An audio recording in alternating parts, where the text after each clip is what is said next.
Donc, bienvenue à toutes et à tous. Donc, dans cette masterclass, donc j'ai choisi le thème Oser être soi-même et pour libérer son plein potentiel, car c'est un sujet qui peut et qui va vous aider donc dans votre changement de vie si c'est le cas aujourd'hui. Alors, donc, qu'est-ce que nous allons voir? Donc, la découverte de soi, car c'est une clé essentielle donc pour oser être soi-même. Qu'est-ce que le leadership féminin également? Parce que souvent, on n'a pas forcément une image claire du leadership et notamment féminin. Donc, comment se réapproprier son pouvoir féminin? Se donner le droit et le pouvoir d'être une femme leader et développer votre assertivité, donc c'est-à-dire vous affirmer et défendre vos droits sans empiéter bien sûr sur ceux des autres. Et comment devenir leader, bien sûr, de votre vie. Alors, nous allons tout de suite passer. Alors, d'abord, je me présente, bien sûr, Béatrice Dumail. Donc, je suis coach en mindset et confiance en soi et auteure du livre intitulé Aujourd'hui, j'ai décidé d'être heureuse. Donc, pour les femmes en quête de plus de confiance et de liberté. Donc, j'ai longtemps cherché également mon chemin. Donc, je me sentais pas à ma place. J'avais l'impression d'être différente, de pas rentrer, comme on dit, dans les cases. Donc, suite à un burn-out, j'ai pris conscience que c'était important de comprendre comment je fonctionnais et d'apprendre à me connaître pour m'aimer véritablement. Donc, voici la première étape, donc la découverte de soi, la clé. Alors, pourquoi je dis la clé? Parce qu'effectivement, la connaissance de soi va être primordiale pour vous aider à développer la vie qui vous correspond vraiment. Donc, dans la connaissance de soi, bien sûr, il y a donc plusieurs choses. C'est le principal, on va dire la principale caractéristique, c'est de se créer une forte estime de soi. Donc, en ayant bien sûr les trois piliers qui sont la confiance en soi, l'image de soi et l'amour de soi. Donc, c'est vraiment travailler sur ces trois piliers pour pouvoir après vous accepter complètement tel que vous êtes. Donc après, du coup, cette découverte va vous permettre également de vous libérer de toutes vos peurs et de vos croyances, donc là, que l'on a souvent enregistrées depuis notre enfance par rapport à l'éducation ou l'environnement. Et également, donc, comme je vous disais, on parle donc effectivement de l'image de soi. Et parfois, vous allez avoir une image de vous qui ne correspond pas avec ce que voient les autres. C'est-à-dire que vous allez avoir tendance à vous rabaisser. Donc, la connaissance de soi vous permet effectivement de prendre conscience de qui vous êtes réellement et donc d'accepter également les compliments par rapport à ce que vous faites et non pas de vous dire ah ben oui mais ça c'est normal, c'est de prendre vraiment conscience de la valeur que vous avez et de recevoir donc avec gratitude tout ce que l'on peut vous faire comme remontée positive et bien sûr d'avoir une appréciation beaucoup plus juste de qui vous êtes réellement. Donc c'est comprendre comment vous fonctionnez et du coup le fait de comprendre comment vous fonctionnez, ça vous permet de vous adapter et d'accepter d'être comme vous êtes, tout simplement, sans jugement ni culpabilité. Alors, c'est également aussi d'observer vos pensées, parce que ça, vous savez qu'on a plus de 60 000 pensées par jour qui circulent. Alors, logiquement, elles devraient circuler, mais souvent, elles ont tendance à s'arrêter. Et bien sûr, celles qui s'arrêtent le plus sont parfois des pensées plutôt négatives. Donc, lorsqu'on prend conscience de ça également, ça vous permet de pouvoir reprogrammer, on va dire, vos pensées et de filtrer, de garder que celles qui vous élèvent et vous apportent du plus. Donc, le pilier, donc le deuxième pilier de l'estime de soi est la confiance en soi. Donc ça, c'est s'affirmer et comprendre également que vos erreurs sont une expérience et non pas quelque chose qui vous bloque et vous empêche de recommencer, bien au contraire. Et également, donc, ça va vous permettre de prendre du coup les bonnes décisions et actions avec fluidité, puisque du coup, vous connaissez comment vous fonctionnez et vous savez vers où vous pouvez aller. Donc ensuite, qu'est-ce que le leadership féminin?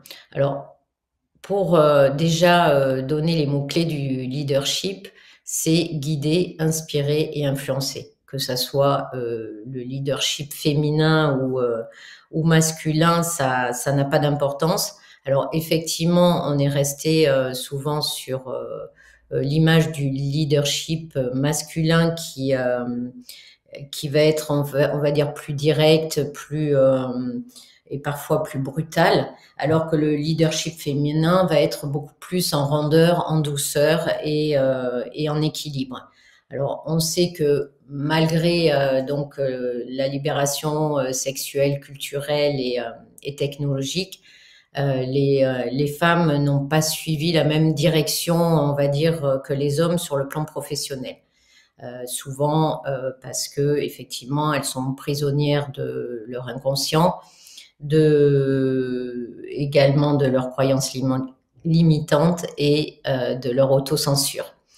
Donc, mais aujourd'hui, c'est en train d'évoluer et effectivement, on se rend compte que les femmes vont avoir beaucoup plus de puissance au niveau émotionnel, puisque quand on parle de leader, un leader, donc ça repose sur deux éléments essentiels, sur les émotions et sur la situation. Le côté émotionnel, effectivement, on le retrouve beaucoup plus, on va dire, exacerbé et beaucoup plus mis en avant chez les femmes, ce qui va être un atout considérable donc dans la direction et le management, notamment d'équipe. Alors, du coup, le leadership, c'est se donner le pouvoir d'agir. Alors, au niveau féminin, il va être axé sur trois piliers. Donc, la vision, c'est vraiment l'objectif premier, c'est donner du sens à sa vie. Donc, ça va être une vision beaucoup plus large que son intérêt propre. Ça va être donc d'avoir un intérêt commun. Le deuxième pilier, c'est ce qu'on appelle la capacitation. Donc, ça veut dire que c'est être autonome et donner aussi cette autonomie aux personnes avec qui on va travailler de façon à les responsabiliser et à être beaucoup plus efficaces dans leur travail. Et bien sûr, l'émancipation, c'est-à-dire de s'autoriser à être comme on est, à disons qu'à proposer ce qui nous correspond vraiment et en fonction de notre nature propre. Donc, au niveau du leadership féminin, comme je vous disais, c'est être à l'écoute, dans l'empathie, savoir déléguer et encourager. Alors, effectivement, la gestion des émotions et l'empathie et l'écoute active sont souvent ce qu'on appelle des soft skills. Je ne sais pas si vous connaissez, c'est tout ce qui est compétences humaines et comportementales. On va les retrouver davantage donc chez les femmes qui perçoivent et expriment donc plus facilement leurs émotions et ont donc l'aptitude à les réguler plus facilement. Donc ça, c'est effectivement des atouts considérables que peuvent apporter donc une femme donc au niveau management. Donc après, hop, une approche participative, donc effectivement, le fait que les femmes donc ont l'habitude de gérer au niveau familial ou au niveau du couple ou autre, de trouver les solutions. Du coup, elle va déléguer plus facilement et il va y avoir donc une approche beaucoup plus participative à ce niveau-là. Et dans le langage, donc, elle va plutôt utiliser le mot responsabilité que le mot pouvoir, le mot aspiration plutôt que le mot ambition, le mot assertivité également plutôt que le mot autorité et le mot influence plutôt que puissance. Donc tout ça font que les femmes auront une façon différente donc au niveau leadership, et ça va créer du coup ce qu'on appelle une dynamique beaucoup plus transformationnelle, et qui va créer une dynamique différente et beaucoup plus ouverte, on va dire. Et ensuite, donc bien sûr, c'est lié, puisque là encore, le leadership est lié à la confiance en soi, donc à l'affirmation de soi, à comprendre que les erreurs sont permettent d'avancer et de pouvoir appréhender les choses différemment, et également donc de tout ça donc avec beaucoup d'humilité et d'intégrité. Alors, comment se réapproprier son pouvoir féminin? Donc ça, c'est important. Alors là, ça peut être effectivement un exercice que vous pouvez vous noter, qui sont les premiers éléments essentiels pour reprendre donc ce pouvoir-là, et être consciente donc de votre potentiel, de votre réel potentiel. C'est de prendre conscience et de définir vos forces. Alors quand je dis vos forces, il y a également vos qualités. Donc ça, c'est en permanence de noter toutes les forces que vous avez, parce que parfois, on ne se rend pas compte de tout ce que l'on est capable de faire, de tout ce que l'on fait. On pense que c'est naturel et que c'est comme ça, mais c'est de prendre ce temps et de noter donc toutes les qualités que vous vous reconnaissez ou qu'on vous reconnaît également. Donc c'est ce que j'exprimais tout à l'heure, c'est d'accepter aussi que l'on vous fasse que l'on vous mette en avant, et qu'on mette en avant vos qualités, et de pas dire non, c'est normal ou autre. Donc c'est de vraiment les noter et d'en rajouter chaque jour, parce qu'entre le penser et le noter, c'est différent. Donc c'est vraiment important. Et vos forces également, de tout ce que vous avez déjà fait ou de tout ce que vous savez faire, parce que ça va vous permettre effectivement du coup si vous créez un projet, ou si vous cherchez exactement où vous voulez aller, le fait d'avoir vos qualités, vos forces, déjà, ça vous permet de vous dire, ah oui, là, j'ai vraiment cette force-là, donc je peux peut-être m'appuyer dessus pour m'orienter et trouver une activité qui me correspond dans ce domaine-là. Alors également, ce qui est important, c'est de noter tout ce qui vous limite et tout ce qui vous freine, ou même vos peurs, parce que effectivement, le fait de les appréhender, de les noter, ça va vous permettre d'en prendre conscience.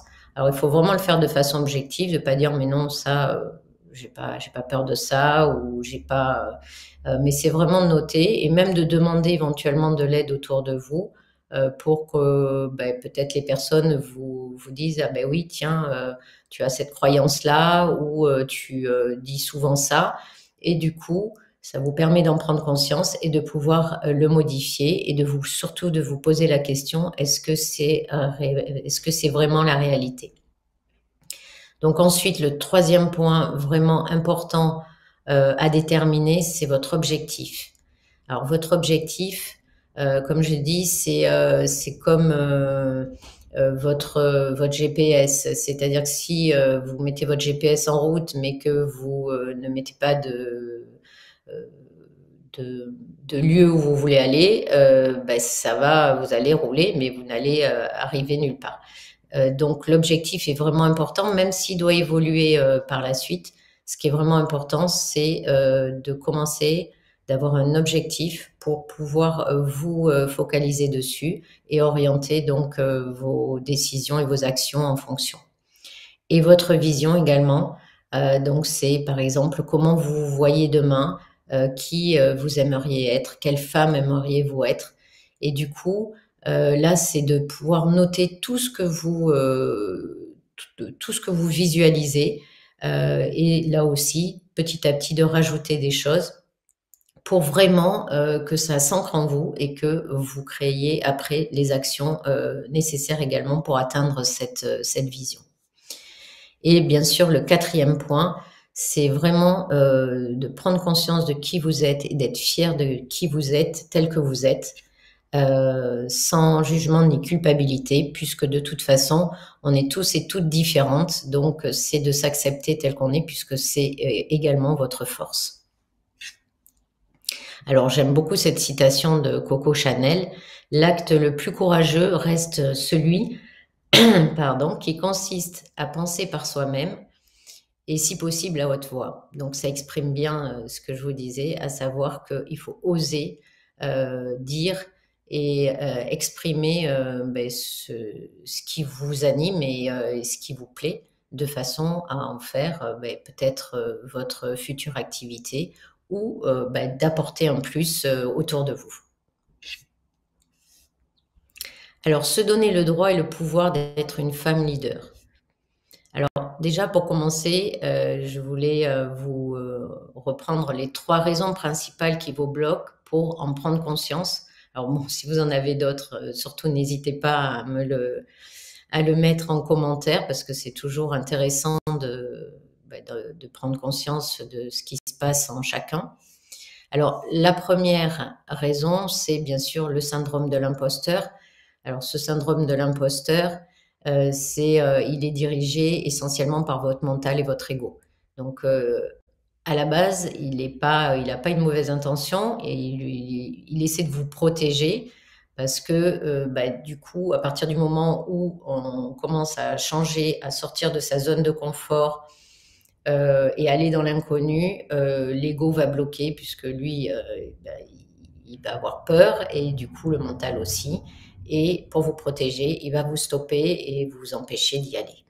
Donc là aussi, c'est vraiment important d'en prendre conscience parce que vous n'êtes pas votre mental et de prendre aussi conscience du pouvoir de l'ego. Et si effectivement il a trop de pouvoir, c'est d'essayer de diminuer ce pouvoir. On supprime jamais l'ego, on l'élimine pas, il sera toujours là et il est utile même parfois.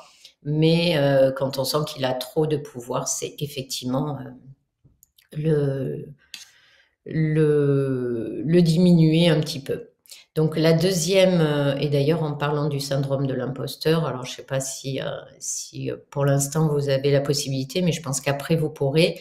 J'avais fait du coup une masterclass sur ce sujet pour le Salon de Lyon, donc vous pouvez effectivement en profiter également pour voir tout ce qui concerne le syndrome de l'imposteur et comment donc l'atténuer pour vous aider à changer. Donc la deuxième peur, c'est la peur de se lancer. Donc ça, c'est très fréquent puisque effectivement, dès que on va sortir de notre zone de confort, on va avoir des doutes. Il va y avoir bien sûr le regard des autres qui va nous perturber, la peur de l'échec, effectivement, la peur de l'inconnu, et aussi ce que je retrouve beaucoup, c'est donc la peur de manquer financièrement. Donc ça, ce sont des peurs, on va dire, qui sont normales. En revanche, c'est bien là aussi d'en prendre conscience pour ne pas rester donc bloqué avec ces peurs-là, puisque tout le monde commence à un moment donné. Donc, quand on se lance, ce sont des choses qui sont normales. Et le manque de confiance, donc là, c'est pour ça que j'ai commencé avec la découverte de soi et la connaissance de soi qui est vraiment essentielle, puisque si effectivement on n'a pas cette forte estime de soi, comme je vous le rappelle, donc c'est la confiance en soi, l'amour de soi et l'image de soi. Par exemple, la confiance en soi, quand vous avez un travail où vous connaissez tous les outils et vous maîtrisez le domaine, vous allez avoir donc confiance en vous qui est donc basée plus sur nos capacités. Mais du coup, si votre estime de soi et n'est pas alignée, c'est-à-dire que par exemple votre amour de soi n'est pas assez fort, vous allez être déstabilisé effectivement quand vous allez changer d'orientation, que ce soit au niveau professionnel ou personnel. Alors souvent, ce manque de confiance va être lié à votre éducation ou à des échecs passés. Et donc, vos décisions vont être et vos actions vont être liées à vos croyances. Donc, c'est vraiment important de travailler vraiment beaucoup sur les croyances parce que c'est souvent ça qui, après, une fois que vous en avez pris conscience que vous les avez débloquées, ben, ça vous ouvre vraiment tout un champ de possibilités illimité. Et donc, comme je vous disais, donc un manque d'amour de soi certain fait que ben, ça va vous déstabiliser. Alors, pour devenir l'héroïne de votre vie, déjà, c'était trois principes basiques mais essentiels. Donc, c'est de s'ancrer.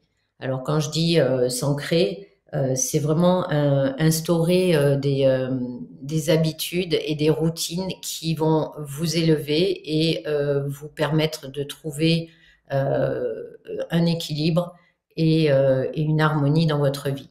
Donc, ça peut effectivement être de prendre chaque jour ou le plus souvent possible un peu de temps pour vous. Pourquoi? Pour respirer, pour vous promener, pour faire quelque chose qui vous libère, qui vous fait du bien et qui surtout vous remet dans l'instant présent et qui vous permet donc de retrouver votre énergie. Donc, de vous accorder ces moments vraiment quotidiens, c'est très important. Même un rendez-vous avec vous-même chaque jour pour faire ben, le bilan de ce que vous ressentez et de ce que vous pouvez améliorer ou modifier.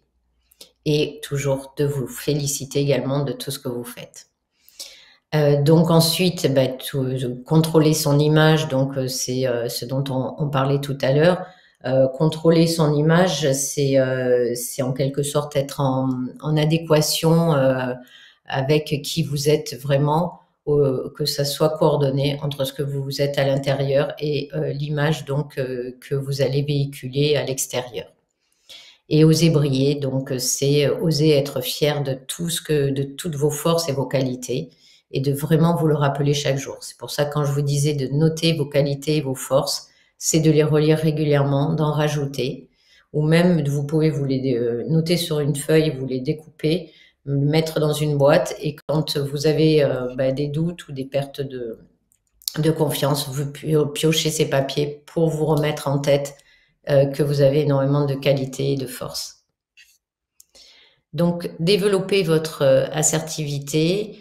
Comme je vous disais, l'assertivité, donc c'est vraiment vous affirmer et défendre vos droits sans empiéter sur ceux des autres. Donc ça, c'est vraiment important parce que parfois, on va pas oser dire les choses de peur de blesser ou de plus être aimé. Alors que s'affirmer, c'est vraiment montrer ce que vous voulez réellement et qui seront en lien avec vos valeurs et vos besoins réels. Alors les 8 clés, donc la première bien sûr c'est l'écoute de soi, ça c'est vraiment la priorité, c'est s'écouter. Alors s'écouter c'est pas être égoïste et égocentrique, c'est vraiment écouter ses besoins et après c'est ce qui vous permettra de pouvoir retransmettre donc ce qui est réellement bon pour vous et d'être plus à l'écoute des autres également pour pouvoir vous adapter. Et si vous dirigez par exemple des équipes, c'est de prendre conscience de tout ce qui se passe autour de vous et d'adapter en fonction des décisions.